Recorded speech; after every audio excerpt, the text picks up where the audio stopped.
Good evening. Once again, we are here on Thursday, 7th of May, 2026, and today we are going to discuss about the brain regulation therapy. So what is brain regulation? That we need to understand how it affects our daily cognition, daily works, thinking, attention, or the behavior. So let me just start sharing my screen with you all. So as usual, initially for 1 hour, 45 minutes to 50 minutes, I'll just do the presentation. And if you have questions, please keep putting your questions in the chat box and I'll take up all the questions after completion of the presentation. Also, people who are new here, for them, I want to just introduce myself. I'm Dr. Alok Arora, clinical psychologist, and have been working over 20 years now. And I'm currently serving as the director for JKP Care Foundation. JKP Care Foundation is a non-profit organization that is running various training programs for certificate training programs ranging from short-term trainings, workshops, physical workshops, online trainings, and to the diploma programs, one-year diploma programs, also related to autism, ADHD, Down syndrome, and various neurodevelopmental conditions. Every Thursday and Sundays, we have these webinars, which we keep it open for all, free of cost, for all parents and professionals across the globe can join in. The agenda is to create awareness about various aspects of neurodevelopmental conditions and autism spectrum disorder. So today, let's discuss about brain regulation therapy. Understanding the brain before managing behavior. So how we misread the behaviors and what is the role of the regulation, brain regulation in the behavior? So there is a saying that's called regulate the brain first and behavior follows. Our behavior is outcome of our regulation. So let's look into a little deeply now.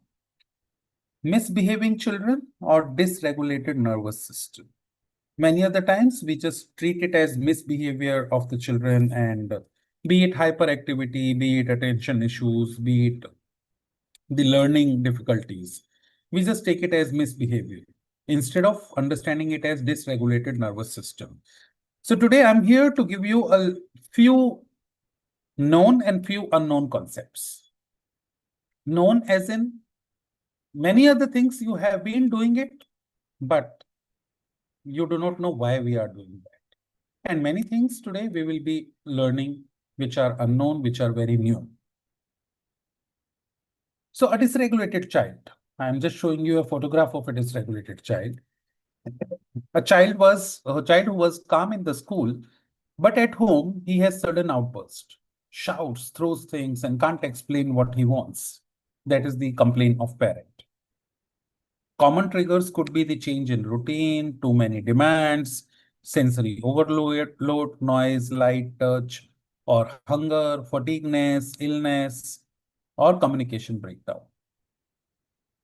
But what it looks like? Hyperactivity, running around, unable to sit or focus, limited verbal response or uses few words, or covering ears, hand flapping, pacing, body stiffening. All of these, what we are seeing on the screen, all these are the symptoms, all these are the behavioral concerns, all these are the visible concerns that we see in the child. And we just treat it as it happens in autism. It is very common. This is the trait of autism. This is the trait of ADHD. Child keeps on running here and there. But why does child run here and there? What are the possible underlying concerns? Or what is the possible internal state of the mind at that hour when child is showing you hyperactivity or attention deficit or the other concerns like shouting, screaming, hitting? Possible internal state of mind, if we understand the brain, then we'll be able to work in a better way. So it is possible state could be overstimulation, unable to express needs, sensory overload, emotional overwhelm, or loss of control. And all of this together, we call it as behavior. Now, this is not behavior or bad behavior. This is a brain overload, which is not in control of the child. He needs co-regulation, understanding, and the right support. So let's discuss why children melt down, why some children cannot sit or focus, why some children become aggressive or withdrawn, and how regulating the brain can improve learning, behavior, communication, sleep, attention, and emotional control. These are the major concerns that we talk about when we talk about a child with autism, ADHD, Down syndrome, or any other neurodevelopmental conditions. We always talk about learning deficit, behavioral concerns, communication issues, sleep disturbances, attention deficits, and emotional outbursts. All of this can be worked very well with the brain regulation therapy. So what is this brain regulation therapy? We'll be learning today. Let us look into why traditional behavior management often fails. All those analysis, all those behaviors that we work on, why does it fail often? Because traditional way is a punishment way. Punishment does not regulate the nervous system. And behavior is outcome of the regulation of the nervous system. Rewards alone cannot calm or overload brain. Many other times, people come to me and say that I'm rewarding my child or I'm using the techniques of ABA, the reinforcement techniques, and still the child's behavior is not getting modified. So if the child's needs are regulation and you are trying to teach new things, you are trying to enforce or reinforce the behavior with the rewarding system or with any other technique, there often we fail because first we need to understand whether the concern is related to the regulation, then we need to provide BRT, that is called brain regulation therapy. So behavior is often a symptom, not the root problem. Behavior is just the outcome, visible symptom. So behavior, by definition, also, if we talk about behavior, we always look into observable and measurable action of a child. So a dysregulated brain cannot learn effectively. Emotional safety is essential for the development. So what many parents say, my child does not listen. My child suddenly screams. Suddenly, child was sitting and suddenly child started screaming or shouting. Or my child hits without the reason. My child cannot sit. We often look into the behavior and we work on the behavior therapies. But without the regulation, if we work on behavior therapies, it is not the solution. So the real question is, what is happening inside the child brain when child is not listening to you? When child is suddenly screaming, when child is hitting without a reason, or when child is not able to sit, what is it that is happening in the brain? Now let's understand. When a brain is dysregulated, the functions would decrease and reactions would increase. So the functions of thinking, emotional control, and communication, they decrease. And reactions increase. So sensory overload increases. Fight flight reaction, I'll be explaining fight and flight reaction, freeze, fight and flight further on the further slide. So fight and flight reactions will increase. So instead of only correcting behavior, we must first calm and regulate the brain. Most of the behaviors will be settled there. And then you may work on the behaviors or the behavior modification techniques. So what is behavior regulation? We are talking about, brain regulations. We are talking about brain regulation therapy. So what is brain regulation basically? Brain regulation refers to helping the nervous system reach a balanced, calm, alert, and organized state where the child can learn, communicate, attend, control emotions, and process sensory information effectively. And this is not only in the children, this is in all of us. Behavior dysregulation happens in all of us at different times, different events. I'll be giving you some examples when we also, as an adult, we also face behavior dysregulations. First, let us understand what is regulation and what is dysregulation. So regulated brain looks like how you see in the picture. Calm body, better eye contact, improved attention, reduced meltdown, better learning ability, and improved emotional control. Whereas a dysregulated brain looks like hyperactivity, aggression, shouting, sensory overload, fearfulness, self-stimulatory behaviors, and emotional shutdown. This is all we see in children with special needs. I mean, children with different intellectual disorders or neurodevelopmental disorders. We see all of this: hyperactivity, aggression, shouting, sensory overload, fearfulness, self-stimulatory behaviors, and emotional shutdowns. That is dysregulated brain. At the time of dysregulation, if you are trying to teach something, you are going to fail. If you are giving more commands, more input, you are going to fail. Child's learning is affected during the dysregulation. That's why BRT, the brain regulation therapy, is very, very important for all the children. So the goal is not to control the child. The goal is to help the child feel neurologically safe. A regulated child learns. A dysregulated child survives. So let's understand the brain in brief. I know the audience here are mostly the parents, so I will not get into more detailed of the brain, but I'm just talking about three main parts of the brain: cortex, limbic, and brainstem. If you see in the image, the whole part is called cerebral cortex, the first front one. And then there is small portion of the backside, that is limbic system, which is otherwise called as emotional brain. And then we have brainstem, survival brain. So in our brain, if I just explain you in a very layman's language. So we have A, B, and C: neocortex, limbic, and brainstem. So out of neocortex, the prefrontal cortex, the front part of the cortex system, is responsible for thinking. That's called thinking brain. So responsible for decision making, attention, self-control, planning. Limbic system is the emotional brain that takes care of emotions and fear response. If we are scared, if we are worried, what are the response we give? And emotions at the time of our love, anger, frustration, all those emotions that bother us, the response, that is limbic system. And brainstem is survival brain. Survival brain becomes active in the active and works as fight, flight, or freeze. That is the survival brain. These are the three major things that we need to actually look at today.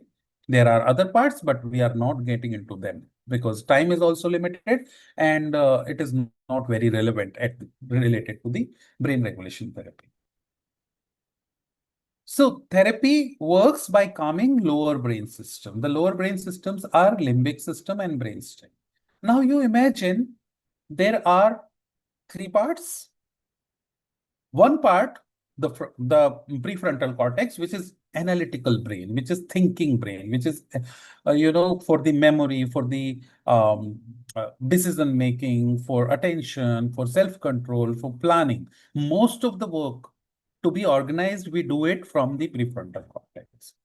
But whenever limbic system is activated, super activated, because if we do only analytical brain, only analysis, then we are not able to be a successful human being, because humans additional part is emotions.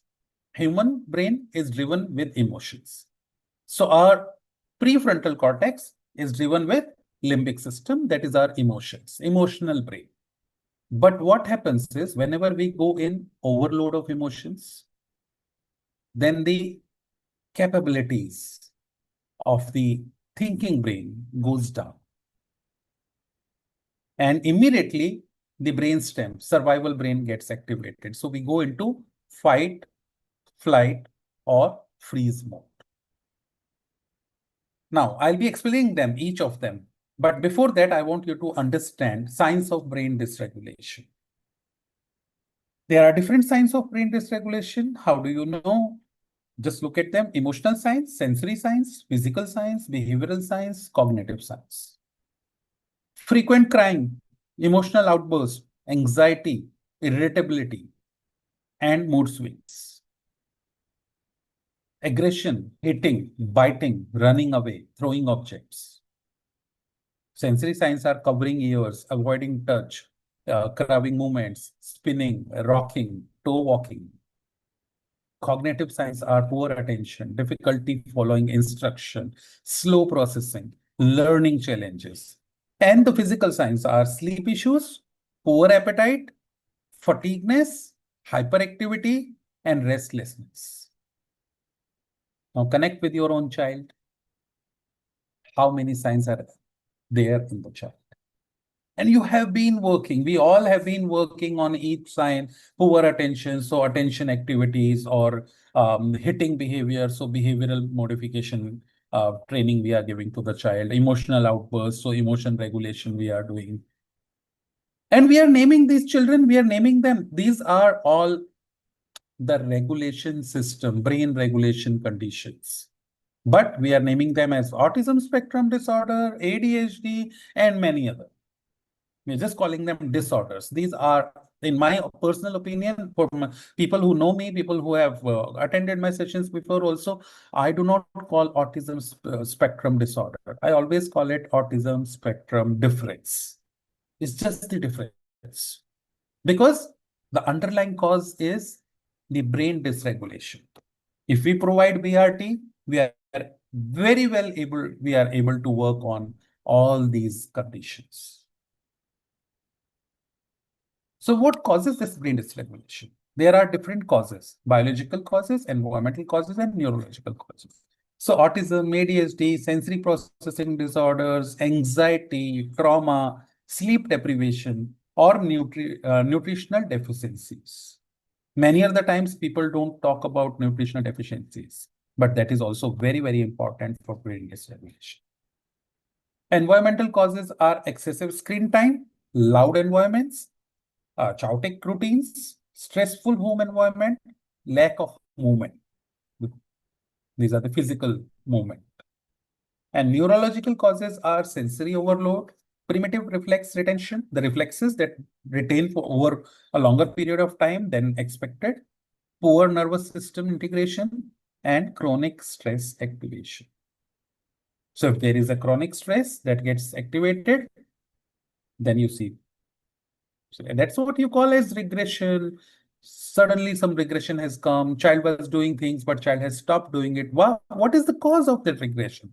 Why did that regression came? Brain from the regulation state went into dysregulation state. Reasons could be any of these, all these causes. So the stress response system, whenever we have stress, for an example, if you hear sudden news, a news of some of your close ones being unwell, met with an accident, or somebody passed away, what is your response? The moment you get a call, you immediately go into freeze mode. You become shocked. You do not know how to respond. For a few seconds, your brain, because that's the sad news, your emotional brain gets activated, overstimulation of the sad thing. So emotional brain, and then it directly impacts your thinking brain. So your thought process, everything goes into shock. Sudden freeze.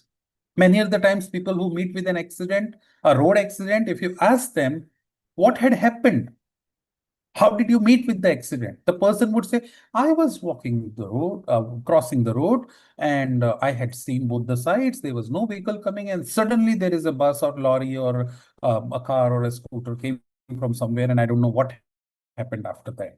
Or I don't know suddenly what happened. Why we do not know that? Because that fraction of time could be few seconds to few minutes, or sometimes this freeze stage in many people stays for longer also. Our thinking brain immediately shuts down. So thinking brain collapsed because our emotions have taken over, sudden shock to the emotion, the stress, and immediately the response system, survival brain, the third part, gets activated. So we get freeze, all analysis, all thinking, all learning, everything goes off. So shutdown, blank staring, no response, withdrawal. All of this happens suddenly. And then we get into either flight mode or fight mode, depending upon each brain responding differently. So the fight mode is hitting, throwing, aggression, screaming, or the fight mode is, if I relate it with this, these are children example, but if I relate it with our lives as an adult, fight mode is, oh, what I'm supposed to do? This news, I need to give it to this relative. I need to give this news to this friend. Immediately we start calling people. We confirm the news. And then what we are supposed to do next, we have to reach there, reach to the hospital. So we call people. Oh, if I'm going, I need to lock my house, or my children are at home. Who will look after? I just knock the door of neighbor, ask the neighbor to take care of my children. Something has happened. I'm rushing to the hospital. This is all your fighting mode. Brain gets super activated.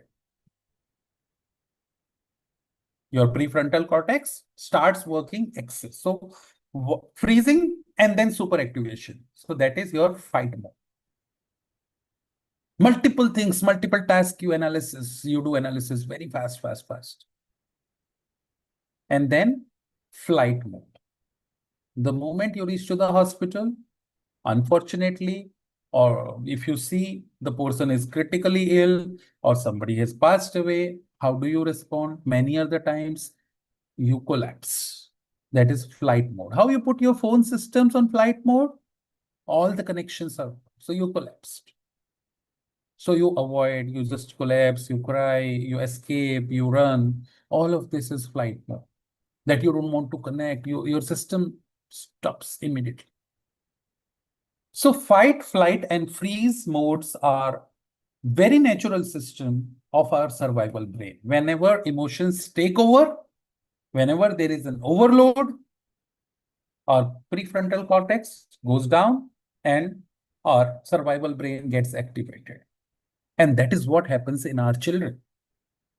What we are naming as traits of autism or ADHD or whatever, these all are very common things that children do because of the overload, because of the dysregulation of the brain.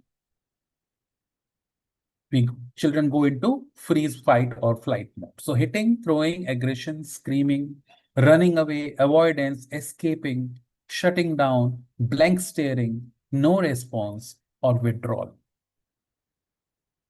This is all common things that we all also go through, but our brain, since it is regulated, we know how to regulate these things. But children who are in dysregulated stage, they find it difficult. And at that time, if you keep telling them something, if you keep giving instructions, if you keep, teaching them new things, because brain is in dysregulation position, they will not. At times, if they are in freeze stage and you are trying to teach them new things, prefrontal cortex, the cortex system, the thinking brain is already freezed and you are teaching new things. Or they are in fight mode and you are trying to teach new things. They are already in fight mode. There are multiple things happening in the brain. How would they take new learnings from you? So that's how we usually respond in the situations of stress. And these children, they go through this on a daily basis. So many parents misunderstand these responses. The child is not choosing these behaviors consciously. This is automatic response of their nervous system. The nervous system is reacting automatically. So stop complaining about your child that child knows things, but child doesn't want to do it. When I call 10 times, child doesn't listen to me. Or child does things only when he wants to do it, and otherwise child does not do. all of these things, what you say in general, which you treat it as behavior concerns, or you say that child is over smart and child is purposely doing it. No, nothing is happening purposely. This is all the regulation and dysregulation of the brain that is affecting their day-to-day activities, that is affecting their behaviors and hampering with their learning. So why regulation matters? By now you should know dysregulated brain finds it difficult to learn. So difficulty in learning. Emotional outbursts are often neurological. Behavior is just the communication of that. And regulation creates readiness for the growth.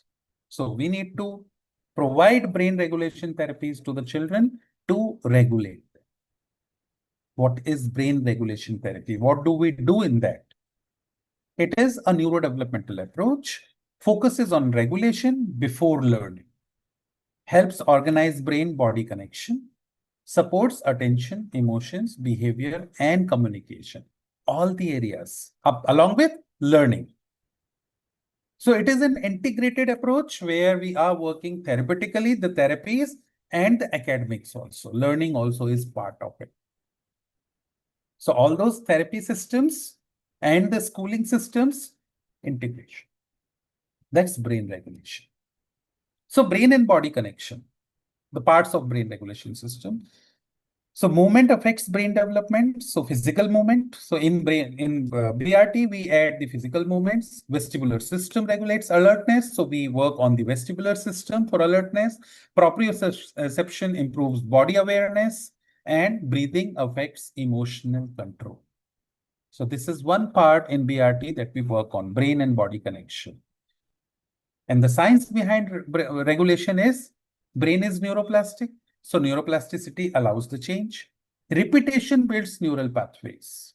So the more we repeat, new connections, neural pathways are built in the brain. Calm experiences reshape the brain. And consistency is critical. In BRT, consistency is very much required. Who all can benefit with BRT? Children with autism spectrum disorder, ADHD, Down syndrome, anxiety disorders, or learning disabilities, all of them. Not only the children. When I say children, I mean all the people, irrespective of their age. Earlier, even I was, before 5-7 years, even I was of impression that BRT will work only on children.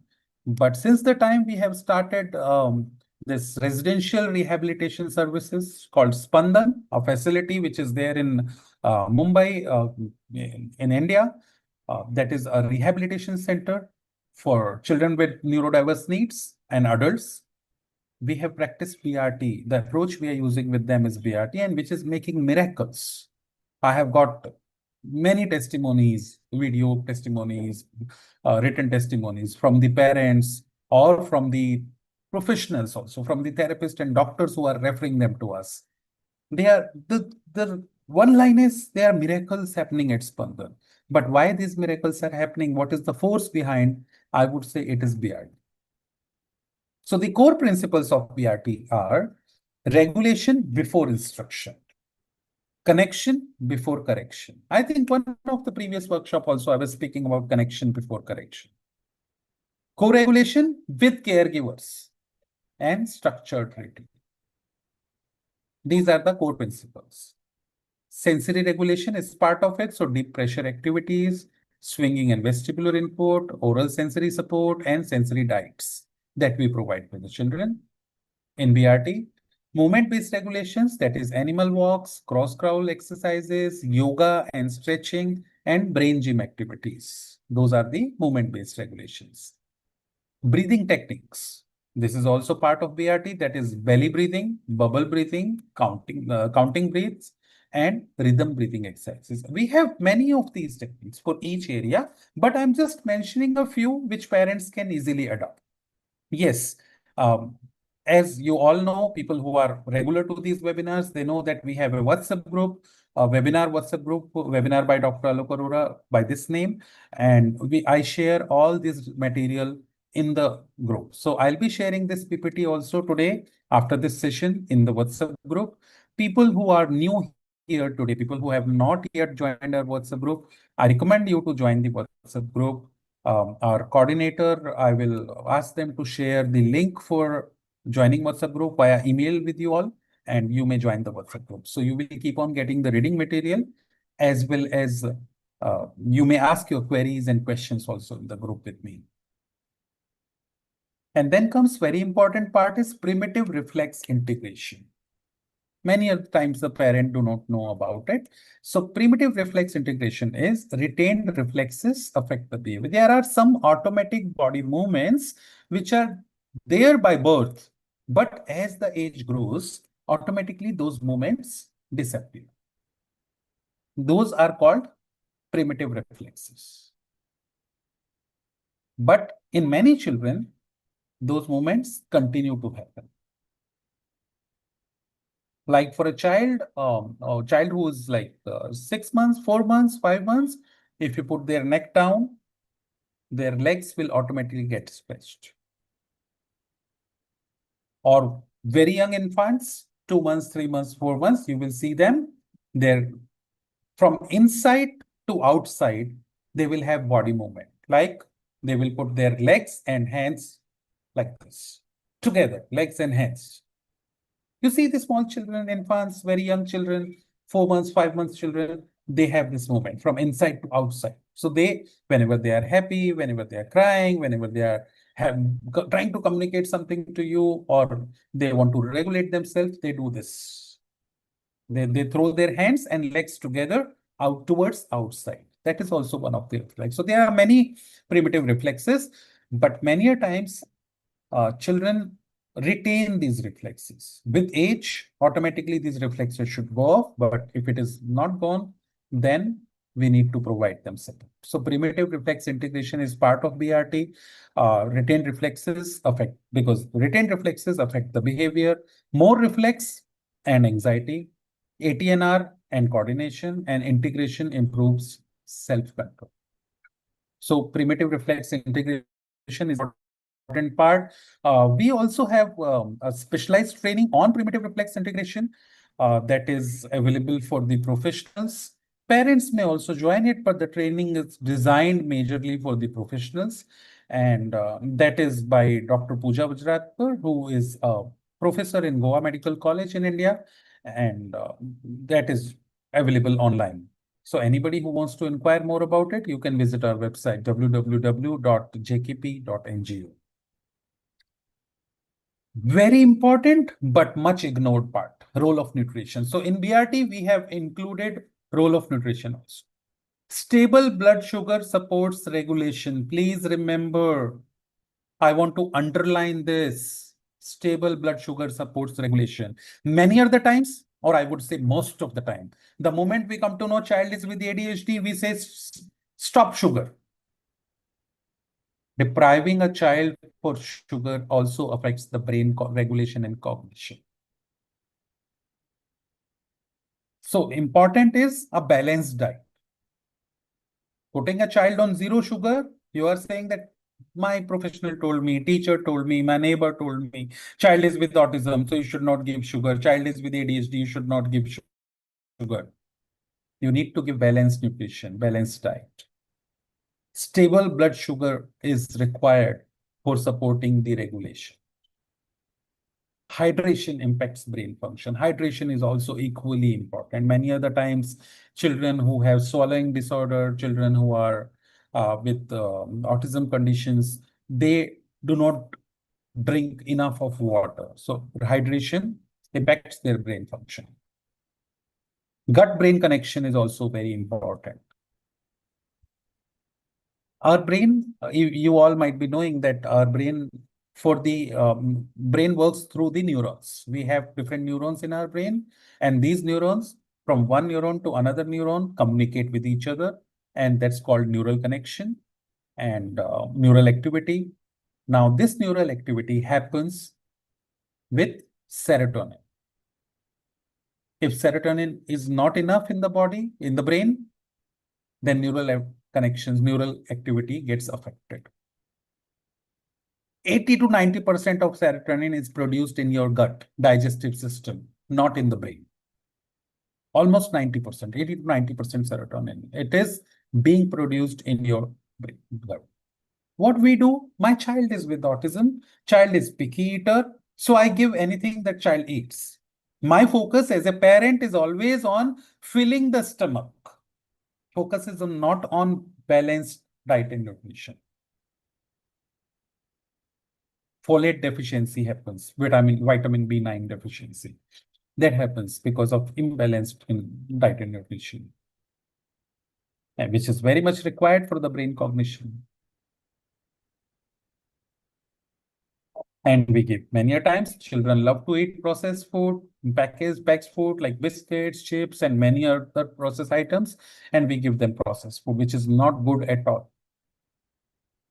So in BRT, we have role of nutrition also, which is very important for the regulation of the brain that we need to look into. Sleep and brain regulation. Sleep repairs neural pathways. Sleeping is very important. Sleep deprivation worsens the behavior. Just put it on yourself. If 1 day, 2 days, I would take you to the first slide because I wanted to give this example also here. Gut and brain connection or your digestive system, how it impacts your behavior. For 1 day, if you have constipation, or 2 days, if you have constipation, it directly affects your physical health as well as affects your mood, affects your behavior, affects your attention, learning. And there are many children, hundreds of children I have seen where parents come to me and say, yeah, child has digestive issues, child has constipation. Child is passing hard stool or not passing stool daily. Child is passing stool alternate day, and it becomes a routine for them. They take it easy. They think this is natural. With due respect to all those parents whose children have gut issues, digestion issues, constipation issues, please wake up.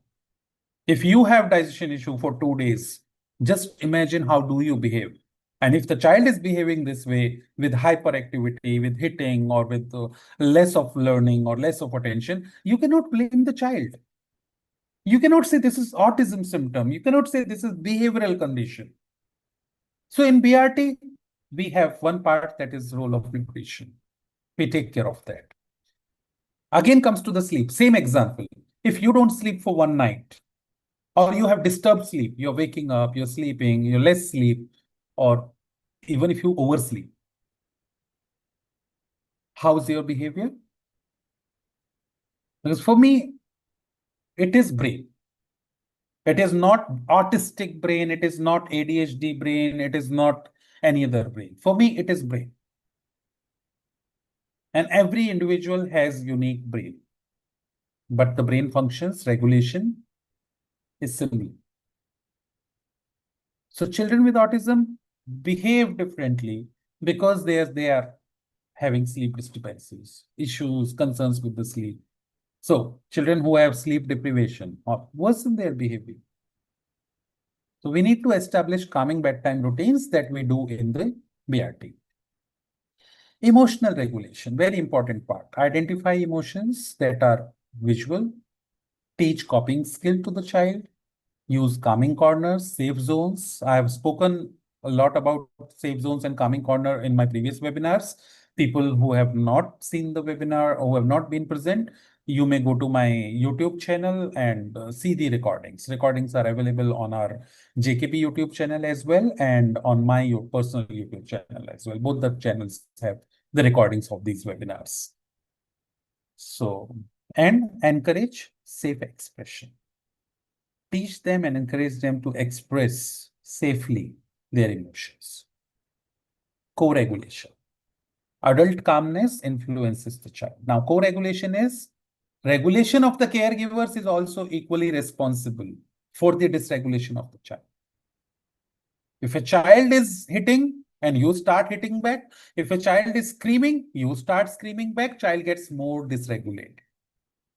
So your tone of voice, you being calm matters a lot for a child who is dysregulated. Predictability reduces the anxiety in the child. So co-regulation is also very important. The regulation of the caregivers, be it parents, teachers, therapists, that also we need to know.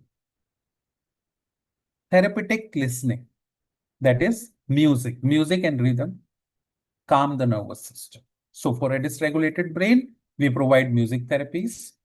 Auditory processing influences the behavior, and use calming sound environment. On my YouTube channel, which you can search on YouTube, www.youtube.com/@DRALOKARORA, Dr. Alok Arora, without a space or dot.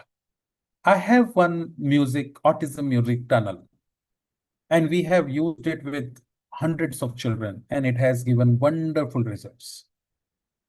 So I recommend parents to use that autism music tunnel every day for 10 minutes. Just put it on a big screen in a calm room with dim lights. Let the child sit in front of it. Have good sound system. Let the child listen to that for 5 minutes, 3 minutes, 4 minutes. Start with 1 minute. And slowly the child will automatically start. But you will see the child who was dysregulated immediately will calm down. That music works like wonders. So you may make use of it, and that will help you a lot in regulation of the children. Visual supports. So visual schedules, first and then boards, emotion charts, timers and routines. That helps a lot in regulation. So we always say that these are the few very known things that you have been using in the therapy centers or at your home. But what is the cause we are using them? How it is helping the children? Why predictability helps the children? Because it helps in dysregulation to regulation. Environmental regulation. So not only the child, not only the caregiver, but the environment also that needs to be regulated. So reduce sensory overload, create predictable spaces, and use calming lights. That will also help the child to be regulated. Now the regulation versus behavior control. Regulation treats the root cause. Behavior control focuses only on the surface of the behavior. So we don't have to work on behavior control. We have to work on regulation. If the root cause is treated, behavior automatically gets settled. Yes, BRT with BMT. Brain regulation therapy with behavior modification therapy. Together will give you best of the result. And it works on all the areas, all the concerns that you have seen. So it also helps in integrated therapy with education. Because the brain develops as in whole. We have developed an assessment. Some of you might be aware about it. The alpha assessment that we have got patented also. In alpha assessment, we take care of 10 domains of the brain. Not only one, 10 domains, 10 areas. And academics and education is part of that.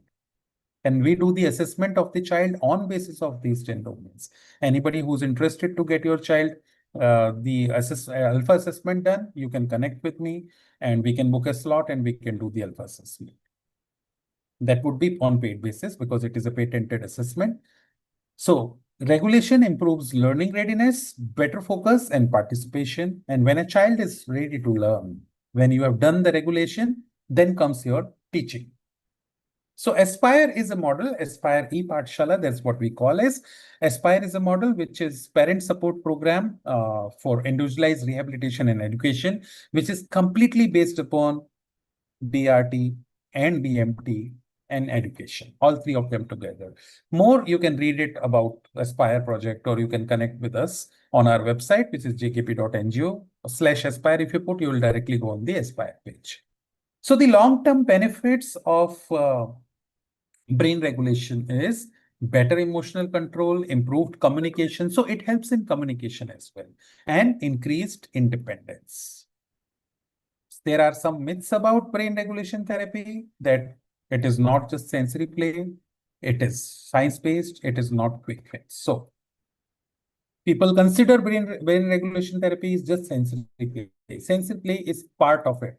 but it is not. I have told you which all areas that we work on for brain regulation. And it is science-based. It is not a quick fix. It will give you results, but will take time. But definitely results are assured in brain regulation. And brain regulation therapy is the future of neurodevelopmental therapy. I've been practicing over 20 years now, and I am foreseeing it as a future. So growing awareness of their BRT awareness is growing worldwide. It is family-centered intervention and integration with education. Even in India, uh, the government of India has announced NEP 2020, National Education Policy 2020, where they have given importance to inclusive education, resource room setup in all the schools, therapies, and education integrated model. So BRT is the future of neurodevelopmental therapy. Any parent who want to join in BRT, you can connect with us. We are providing support, parent guidance and support for BRT. We are doing the alpha assessment, and we can take you ahead with that. So the brain regulation therapy can transform lives through understanding, regulation, and connection. That's all. That's all from my side today. I'll share this PPT in the WhatsApp group, so you all can go through. And if you have questions now, I'm open for that. Let us look into the chat box if there are some questions or feedback. The coordinator can help me.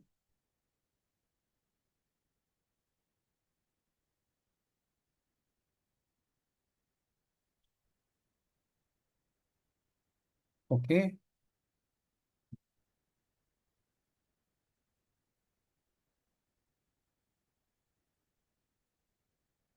Sir, could you please share the music if possible? Yes, it is available on my YouTube channel. But yes, I will put it in the WhatsApp group also. So there is a WhatsApp group for webinar. I'll put the link there. And trust me, this will help. This has helped many parents.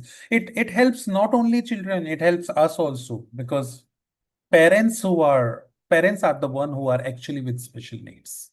I don't call children with special needs. I call parents with special needs. Children have limited needs, not the special needs. Special needs are parents. So it will help you as well in your anxiety, in your low moments. You just see that autism music channel that will help, that works as wonders. Hundreds or thousands of people have already used it. You can also use it. I'll share it. I'll share in the WhatsApp group. Yes. Any other question anyone has? You can put the questions in YouTube Live, and the coordinators are sending me the questions. I'm replying on them. So if you have any questions, any feedback, please give us. Every Thursday we do YouTube Live sessions, and on Sundays we do the Zoom sessions. So in Zoom, face to face, you can connect with me and you can ask me questions. In YouTube Live, you have to just type your question in the live chat of YouTube and we will answer. I have next question which has come from Thakur 524. Sir, can transcranial electric stimulation help autism symptoms, as many are talking about it nowadays? Yes, I have heard about it, that it is helping, but so far there is no research which is proving it correct. So until we have any therapy, any support system, until it has a research backup, I don't like to go for it. So because with the electrical stimulation, what you are doing is you are disturbing the neural pathways. Remember, it may help, it may harm as well. Until we have a evidence-based research, evidence-based or research on a mass, just word of mouth, somebody is telling me. Let me tell you, sir, there might be some influencers who are trying to influence you indirectly. I have seen cases where there are parents, not parents actually, uh, people who portray as parents, and they are making reels on social media and they are promoting some therapies, like stem cell therapies or some HBO2 therapies, the hyperbaric oxygen therapies, and these electrical therapies. there is no research. So until and unless it is proven by the medical association, it is proven by AAP or American Association of Pediatrics, or it is proven by the given accreditation by the IMS, Indian Medical Association, IMA, and all. We don't go for that. So we need to have a backup. We need to have evidence-based backup for that. So it may harm as well. So we need to be careful about it. Okay. Bhagirathi says, thank you for explaining the stress response. Thank you, Bhagirathi. Thank you that you have specially highlighted stress response system, because we all actually work that way. And let me tell you, regression, we say regression is common in autism. This may come at any age. This may come at multiple ages. But I have seen the link with my experience. I have seen the link between pediatric depression and regression. Environment and dysregulation causes pediatric depression, and pediatric depression is directly linked with the regression. Children with autism are 4 times more prone, that is a research. Children with autism are 4 times more prone to pediatric depression. If we treat depression, automatically symptoms of autism start fading out. But the question is, how many of us do actually talk about pediatric depression? Depression itself is a taboo in our societies. And when we talk about pediatrics, children going through depression, I'm sure if I ask you in an open forum, 90% of you would say, we never thought about pediatric depression. But the research says children with autism are 4 times more prone to pediatric depression, because of their own struggle, internal struggle, the dysregulation, because of us, the society, the parents, the therapist, who are trying to correct them at every level, right from morning till evening. Whatever they do, we want to correct them. Where is the freedom of expression they have? They are not given freedom of expression at all. Imagine you get into an environment where right from morning till evening, everyone is correcting you. How would you react? You will become hyperactive. You will start hitting behavior. You will have aggression, anxiety, stress, or you'll go into depression. You will withdraw. You will close your sensory system. You won't like to meet people. You won't like to connect with people. You would keep yourself aloof. All of this is happening in autism. Autism symptoms, depression symptoms are overlapping with each other. That's where the real truth is. That's why I told you today in the beginning, today we'll be talking about few things which are very known to you, but few things which are very new, few concepts. Okay, the next question comes from Palnila. Okay, can vibration regulate child? Yes, vibration regulates child. Weighing blankets, vibrating toys, that helps child to regulate. But how much stimulation is to be given? That depends on child to child, the needs that we need to do analysis. So there are things that help to children, but not to all children. Each child is unique, each child is different, and how much we need to give, that is important. Excess of anything, be it anything that is positive, helping in learning. But if you make it excess, it, instead of supporting, it does harm. Okay, next question from GKC. Sir, how about leucovorin? Leucovorin medicine for speech, does that really works? The recent study, recent research, and recent recommendation from American Academy of Pediatrics, app, which has on 10th of March 2026 has again banned the use of leucovorin. The same society in America that was promoting the use of leucovorin for autism, now they have said there is no evidence we have found. Researches are still going on, and stop giving leucovorin to children for autism.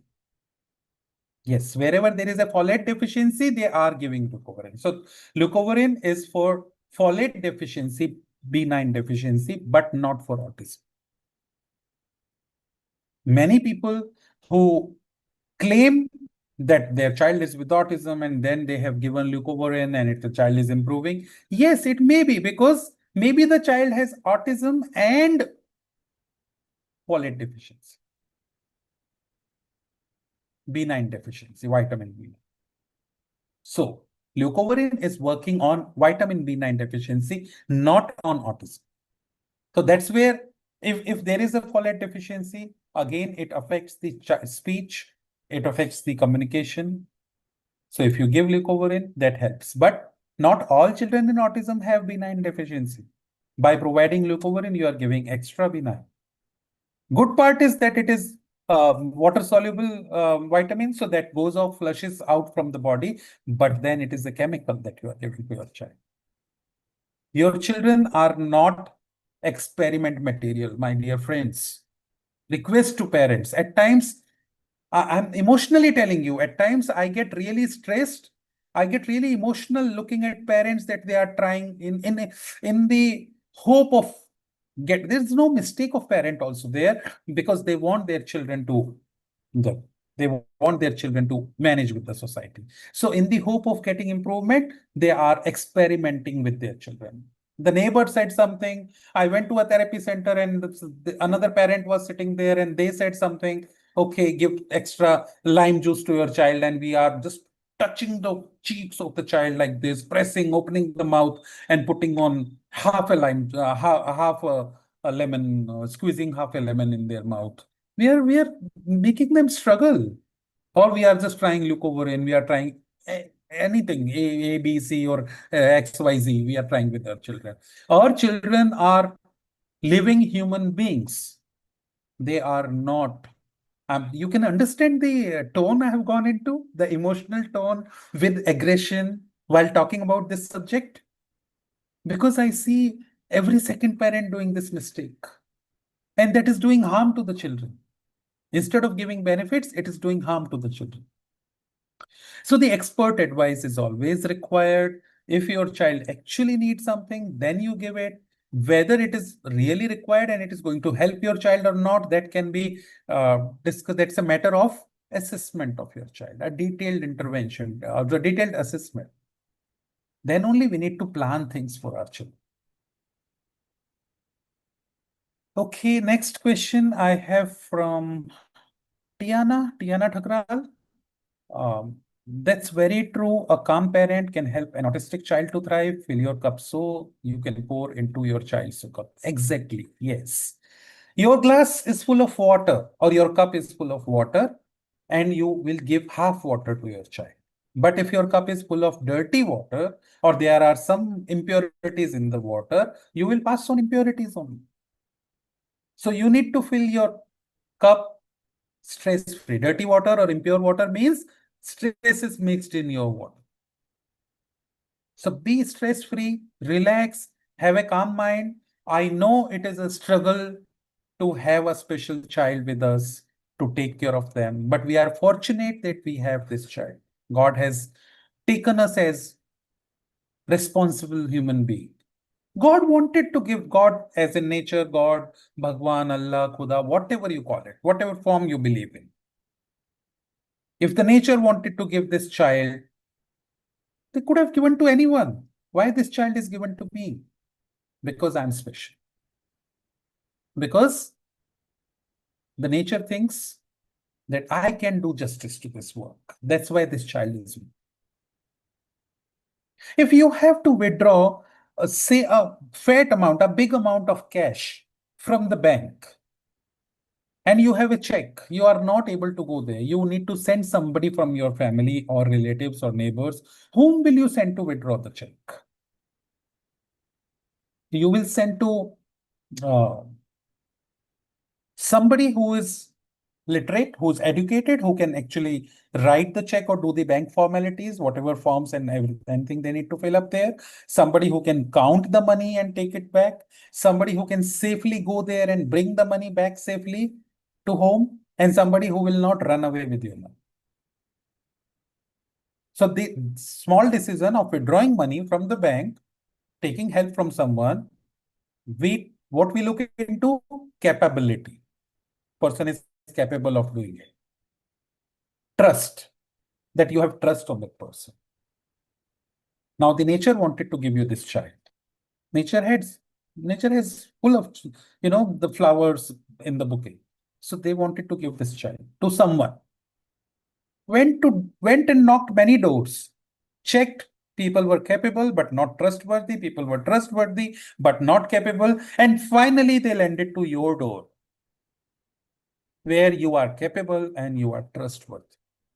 Then why do you worry about it? When the God, when the nature, when Bhagwan, Allah, Khuda has considered you to be capable and trustworthy, then why this stress? We are not here to prove to human beings. We are not here to prove to any neighbors what we are doing. We are here to do justice to the task that has been given to us as parent. And the prime task of a parent is to upbring, to make changes, development in the child on a daily basis. You have taken this responsibility. It was your decision to become parent. Now, why to cry? Why to worry? So don't fight with each other. Don't blame each other. This is not outcome of wrong parenting. This is not outcome of any other thing. It is just natural. Accept it, and with a stress-free mind, do not worry what people will say, what people will think. Be an advocate for your child. That's where we can change the society. We need to be an advocate of the child. Okay, coming to the next question. Alka Seni says, a 6-year-old kid start making eye contact, give response to his name, but in online learning session, he avoids eye contact and do not respond to his name, and shows stimming and crying. So yes, it depends. Online learning session, how it is being conducted, whether child is finding it too focused on the child, and that maybe that is what is bothering the child. Too much of attention. Alka Seni, please remember, go back to your school days when you used to write the exam. If you are writing exam in the examination hall, and the invigilator who's taking care of the rounds in the hall comes and stands in front of you at your desk. You are writing exam and invigilator is standing on your head. What used to be your response? You used to get disturbed. It happened with everyone. I'm sure it has happened with all of us. Till the time the examiner is standing and reading our notebook on our head, we are not able to write properly. We are not able to find words to write. Or sometimes we start trembling. Sometimes we start getting goosebumps. And the moment examiner goes away, we are able to write. That is over attention. So maybe the child is getting over attention in the online learning session. So if you withdraw over attention, then child will definitely work with online learning sessions also. Next is Charlene. Charlene says, good evening, sir. Besides speech therapy, what other ways I can assist my 7 years nonverbal to attain speech? Regulation, BRT also helps in speech. We need to see in speech therapy what all things we are doing. That is important. The communication should be developed not only in the therapy session, but generalization of learning, what child is learning. Giving options to your children is also very important. At times, with children who are non-verbal or who are semi-verbal, children who are just on one word, we also become non-verbal with them. If child is communicating to us in gestures, we start communicating in gestures. If child is on one word or two words, we also become on one word and two word. Why? We need to give them extra exposure. We need to give them more of auditory input so that they develop the vocabulary. By the time they develop the speech, vocabulary is already there. So, Charlene, you can connect with me. I can do the assessment of the child and then give you a structured plan as a parent that you can focus at home along with the speech therapy. I cannot give you the alternative of speech therapy for sure, no, but supportive plan which parents can execute at home, and you'll see the development of speech will become faster in the child. Next is from Kashmira Thakkar. Look over in medicine, work in speech or not? Kashmira, I have already answered this question just before some time. If you were not here, you have joined late, then please go through the recording. The recording will be available on our YouTube channel immediately after the session. So you can go through our recording as well. Alka Seni says, thank you. Tina Thakral says, thank you for a wonderful session. A lot has been learned. Oh, Dorothy. Okay. It's not Tina, it is Dorothy. Okay, thank you. Thank you, Dorothy. Any other questions anyone has, or we can wind up for today. Looking forward to see you all once again on Sunday at same time, 8 p.m. India time. If you have questions, you can ask me in the WhatsApp group as well. And on Sunday, we will have a Zoom session. So in Zoom, you all can ask me face-to-face questions. I would love to see you all on Zoom with the cameras on this time. That will give us better connection if we talk face-to-face. So I would request people who are joining on Sunday, keep your cameras on and let's meet again. And remember, I'm always there to support. You can connect with me via the website of jkp.ngo. My WhatsApp is there. It is linked with jkp.ngo, so you can connect. You can connect with me through www.dralokarora.com, dralokarora.com also. And people who are there in the WhatsApp group, they always can connect with me within the WhatsApp webinar group as well.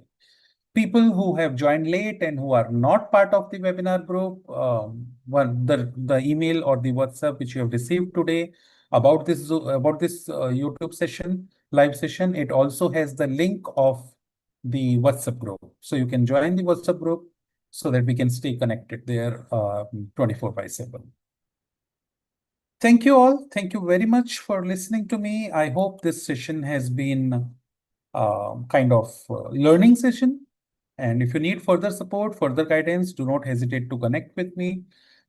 Any parent who is willing to support the child and wants to know the strategies and wants to work with the child more, we have Aspire project where we are helping parents globally in creating home plans, executing home plans, doing the live observations, live trainings on day-to-day basis.